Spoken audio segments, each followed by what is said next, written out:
Hey guys, Andrew here from the show floor in Germany at Gamescom. I'm with Colin Moriarty, senior editor, IGN PlayStation.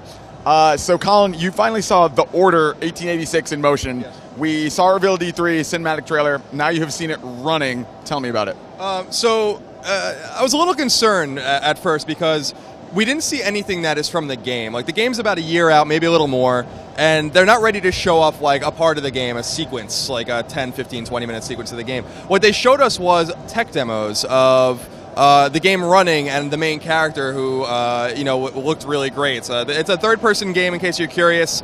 You know, your character's in the middle of the screen, over the shoulder when you aim. It looks really cool, and it looks really nice. But what they're really showing off was their engine and the tech behind the game.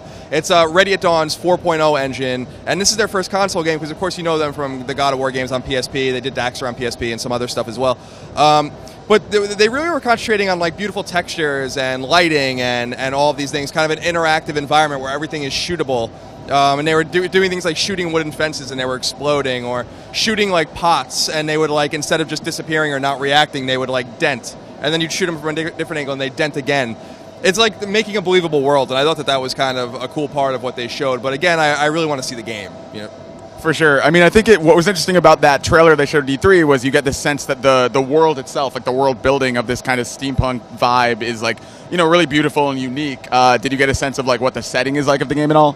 Yeah, actually. So they went into this whole thing about how in 2011, when they settled on this game, they went to England, like 20 of them, like their artists and their environment guys and stuff, and they took 30-something thousand pictures of England in about a week's time. And they weren't taking pictures of like landmarks, they were taking pictures of like bricks and door jams and, you know, railings and all of these things to try to capture like the essence of London, because of course the game takes place in 19th century London, a kind of a futuristic steampunk version, Whitechapel specifically, which is where Jack the Ripper's from. So it's their attention to detail is actually really staggering, that they went and they really, you know, they showed some of the pictures off, and you'd expect to see like Big Ben, but no, it was like a brick on Big Ben, and how they did it and how they built it from the ground up. And it's actually pretty impressive. I want to see the game running, though, and even though they say the game's going to be out in 2014, you kind of have to be skeptical of that if they're not ready to show anything yet.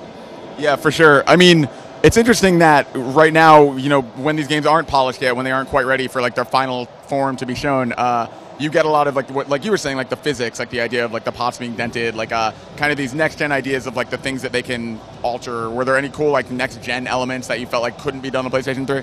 Yeah, I mean, I think that it's just the way everything's going to interact. They were in this huge like virtual reality room. There was no textures or anything like that, but they had like all of these things laid out and were shown. And one of the cool things they were doing was, and this could be done on a current gen engine, but you just don't see it because it takes a lot of horsepower to do this kind of thing, is that the game remembers what you did, and if you go around and shoot a wall, it'll remember that, and then you can go turn around and kind of like see a table, and you can destroy the table, or you can like pinpoint like and shoot a candle off the table, and it'll fall over and roll, you know, and you can shoot it again and it'll like roll off the table. They're concentrating on like the minutia of what the game could do, which I think is actually really neat, because we've all been there where we've seen, like, you know, you go and shoot a wall, it doesn't react, you see flags waving in the wind all the same. That was another thing they emphasized, was they had these flags waving, and they were like, the wind in the engine is actually dynamically affecting each flag individually, and you could interact with them and shoot them and do all sorts of weird things. So it's like little things like that that are going to, you know, it's not like a super awesome gameplay element. I think it's going to bring believability to the Order, though, which I think is really exciting.